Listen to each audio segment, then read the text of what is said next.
दोस्तों अभी मैं आप लोगों के साथ में जो वीडियो शेयर करने जा रहा हूँ, आप लोग बहुत हैरान होने वाले इस वीडियो को देखकर, क्योंकि आप लोग जानते हैं कि हमारे देश के अंदर एक हिंदुओं के बीच में कुंभ का मेला भरता है, जिसमें करोड़ों की संख्या में हमारे देश के लोग इकट्ठा होते हैं और उस मंदिर में, उस मेले में जाकर अपने आप को मतलब वो पाते हैं कि हाँ भाई हमने उद्धार पा लिया। तो वो उनका प्रोसेस है, वही जाने।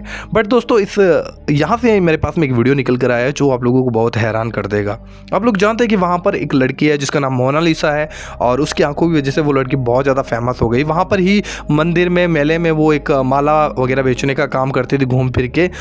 तो उसका वीडियो किसी ने बनाया और उसकी आंखों की वजह से वो वीडियो बहुत वायरल हो गई और लोग वहाँ पर जाकर उस लड़के का इंटरव्यू ले रहे हैं, वीडियो बना रहे हैं, ना जाने कैसी कैसी वीडियो बना रहे हैं। कोई उसको काम तक भी नहीं करने दिया जा रहा।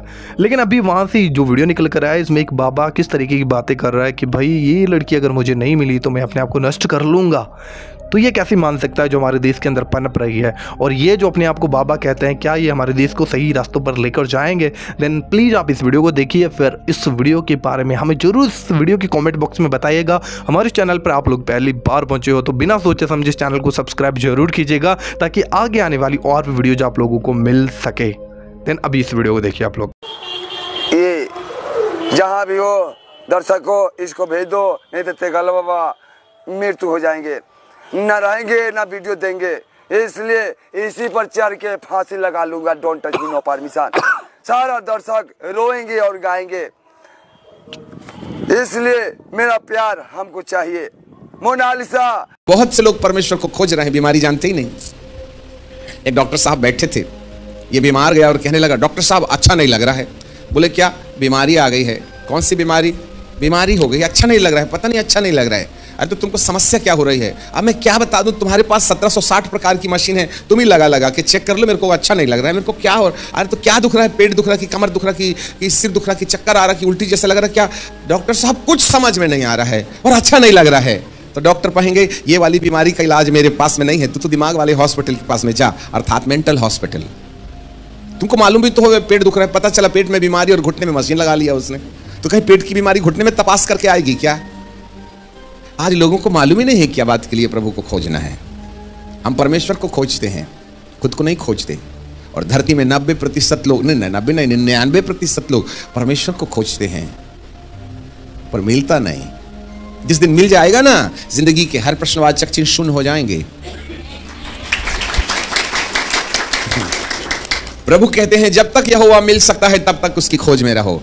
और प्रभु यीशु मसीह कहते हैं मैं खोए हुओं को ढूंढने आता। हम उसको खोजते, वो हमको खोजता। पता चलता अपन खोजते खोजते ऊपर गए और वो हमको खोजते खोजते धरती पर आया, और जंक्शन में मुलाकात नहीं हुई तो वो हमको धरती में खोजते रहे, हम आकाश में खोजते रहे। जब तक यहोवा मिल सकता है उसको खोजो। अब वो हमको खोज रहा है, हम उसको खोज रहे हैं, तो खो कौन गया है? वो हमको खोजे, हम उसको खोजें। वो हमको ढूंढे, हम उसको ढूंढे, तो खो कौन गया भाई साहब? वो कि हम? वो नहीं खोया है, वो तो हमको खोजने के लिए देह बन के आ गया। यही तो तीसरा सत्य है ना। तीसरा सत्य हमको खोजने आया है, और हमारी खोज उसको उस समय हो जाती है जब तुम खुद को पा लेते हो। जिसको मैं मिल गया उसको प्रभु मिल जाते हैं, जिसको प्रभु मिल जाता है उसको पिता भी मिल जाते हैं। यदि हम खुद को नहीं पा पाए कि हम हैं कौन, तो प्रभु कहां से मिलेगा? क्योंकि प्रभु की पहचान हमारी पहचान से शुरू होती है। ये लंगोट लगा के बर्फ में बैठे बेचारे खड़ेश्वर महाराज एक पैर में 6 साल से खड़े हैं, उनको भगवान मिला क्या? नहीं मिला। अनादि गुरु शंकराचार्य जी से किसी ने पूछा स्वामी जी तुमको मोक्ष मिला क्या? बोले मोक्ष बड़ी कठिन चीज है, मैं ट्राई कर रहा हूं ढूंढने की। और उन्होंने अपने वक्तव्य में कहा मोक्ष इतनी कठिन चीज है कि समुद्र के किनारे एक आदमी ने 5 feet by 5 feet by 5 feet का गड्ढा खोद लिया और चुल्लू से पानी उठाता और समुद्र में डाल करके क्या बोलता, दरिया खाली करूंगा और गड्ढे में भरूंगा, और वो भी सूरज डूबने से पहले। कहीं माथा खराब हुआ है? समुद्र 5 फीट के गड्ढे में समाएगा क्या? और वो भी चुल्लू से और सूरज डूबने के पहले से। जैसा समुद्र खाली करके 5 फीट के गड्ढे में डालना कठिन है, वैसा ही मोक्ष भी कठिन है। इसका मतलब है बाइबिल को छोड़ के और कोई मोक्ष की परिभाषा नहीं दे सकता। पर हम बाइबिल के खोजियों, परंतु कई बार हम जो बाइबिल के खोजी हैं उनको भी तो कई बार नहीं मिलता है ना। जी हाँ मेरे प्रियो, परमेश्वर ने हमें बड़ी फुर्सत से बनाया है। हम दो दुनिया के संगम हैं। एक पद आज हम आपके लिए पढ़ना चाहते हैं, और वो है पहला कुरिन्थियों की किताब और उसका 15 अध्याय और उसके 19 पद को। 1 Corinthians chapter 15 एंड वर्स 19 है। यहां लिखा है यदि हम केवल इसी जीवन में मसीह से आशा रखते हैं तो हम सब मनुष्यों में अधिक अभागे हैं। हमारे पीछे बोलिए, यदि हम केवल इसी जीवन में मसीह से आशा रखते हैं तो हम सब मनुष्यों से अधिक अभागे हैं। अभागे मतलब जिसके भाग्य नहीं है। अभागे को क्या बोलते हैं? जिसकी किस्मत फूटी है। उर्दू में बोलते हैं लानत है उस इंसान पर। लानत को यदि हिंदी में ट्रांसलेट करें तो श्रापित है वह इंसान जो 70 बरस की जिंदगी के लिए रोटी कपड़ा मकान को आधार बना करके प्रभु को खोजे, उसको अभागा बोला है। अब थोड़ा सा चोट जरूर लगेगी क्योंकि हम आपका परमानेंट इलाज करना चाहते हैं ना। अरे इतने बड़े कैंसर के गुटरू में यदि तुमने आयोडेक्स और विक्स बाम लगाए तो क्या सुबह तक ये फोड़ा कैंसर वाला बैठ जाएगा? क्या नहीं वाला। क्या चाहिए उसको? विक्स बाम नहीं चाहिए, चमीटा चाकू चाहिए। हाँ, चमीटा चाकू से यदि कैंसर का फोड़ा काट के निकाल लें तो जीवन शुरू हो सकता है। कुछ ऐसे ही आज हम कुछ ऐसी बातें आपको बताएंगे जिससे कि प्रभु आपकी जिंदगी की हर समस्याओं का एक स्थायी इलाज कर डाले। ऐसे करके इसलिए प्रभु जी बोलते हैं अभागा है वह इंसान जो इस ही संसार की जरूरतों को आधार बना करके परमेश्वर से प्रार्थना करता है, जबकि बाइबल का परमेश्वर कहता है इस जीवन की बात यदि है तो इस जीवन के बाद भी एक और जीवन होगा। ये जीवन है तो एक और जीवन होगा। तो कौन सा जीवन है ये? इसको और उसको अलग अलग करने वाली रेखा कौन सी है? जरा ध्यान दीजिएगा। इस जीवन का मतलब मृत्यु के पहले और उस जीवन का मतलब मृत्यु के बाद। Life before the death and life after the death. मृत्यु के पहले शारीरिक जीवन जिसमें बीमारी हो जाती है, निराशा हो जाती है, पारिवारिक झमेला हो जाता है, आर्थिक समस्या हो जाती है, मन थक जाता है, हड्डियां म्यूजिक बजाने लगती हैं, ये वाला जीवन है। पर बाइबल का परमेश्वर कहता है ये वाले जीवन के बाद में एक और जीवन है, वो वाला। तो ये वाले और वो वाले के बीच में कौन अलग अलग करता है? मृत्यु। याद रखिएगा।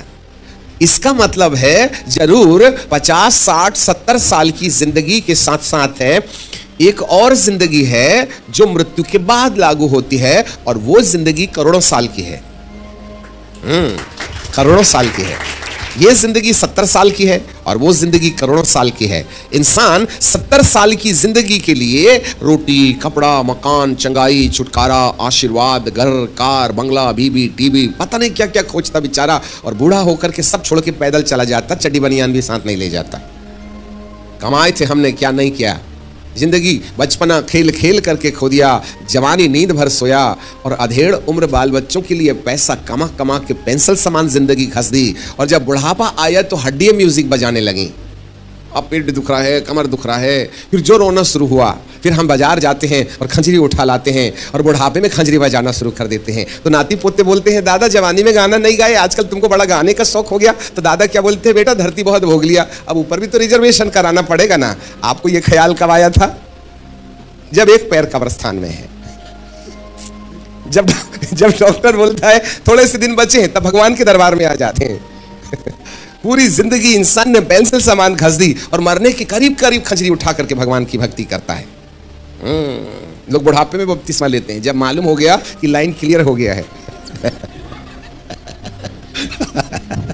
हालेलुया। तो ऐसे लोगों को तो अभागा ही ना बोला है। तुम्हें बिल्कुल आखिर में याद आती है कि एक और जिंदगी है। अभी तक हमको जब तक नाती नतरे नहीं हुए थे ना, तब तक हमको लगता था जिंदगी यही है। शादी तो कर दी बेटे की, बेटा जल्दी से पोता दिखा दे। अब जैसे तैसे पोता, तो दादा क्या बोलता, वाह मजा आ गई, 50% काम ओवर। फिर वो बोलता है मुझे बेटा एक पोती भी दिखा दे, बोले तो पोती भी आ गई। तो फिर बुढ़ा बाबा क्या बोलते हैं, हे प्रभु अब सब देख लिया, तो अब अपने पास बुला ले। तो प्रभु कहते हैं यही देखने पैदा हुआ था क्या?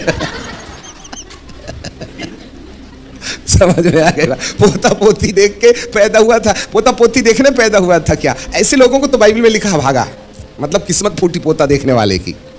हमें मालूम ही नहीं हम पैदा किया बात के लिए हो गए।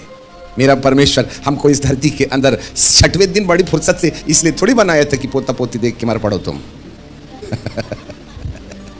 चंगाई के ड्रम बजा रहे, आशीर्वाद का, नौकरी और चाकरी का। ठीक है ये 70 बरस की जिंदगी में काम आता है, परंतु एक और जीवन है, उसके बारे में भी तो चिंता करो।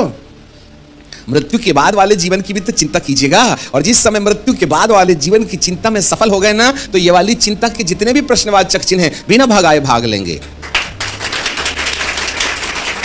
जो अपनी जिंदगी में प्रभु परमेश्वर क्या बात के लिए धरती पर पैदा किया, हम कैसे परमेश्वर की इच्छा पूरी कर लें, यदि हम इसमें सफल हो गए तो जितनी भी असफलता हमारे शारीरिक जीवन में है, चाहे बीमारी से जुड़ी हो, चाहे परिवार से जुड़ी हो, चाहे धन व्यापार से जुड़ी हो, चाहे नींद नहीं आने वाली समस्या हो, चाहे ये समस्या हो, वो समस्या हो, सारी समस्या जड़ पीड़ से उखड़ जाएगी। जड़ पीड़ से उखड़ जाएगी। इसलिए हम कहीं ना कहीं वो बात में वहां हम पहुंच जाएं जहां पहुंचने के बाद ये सारी समस्याओं का समाधान हो जाता है।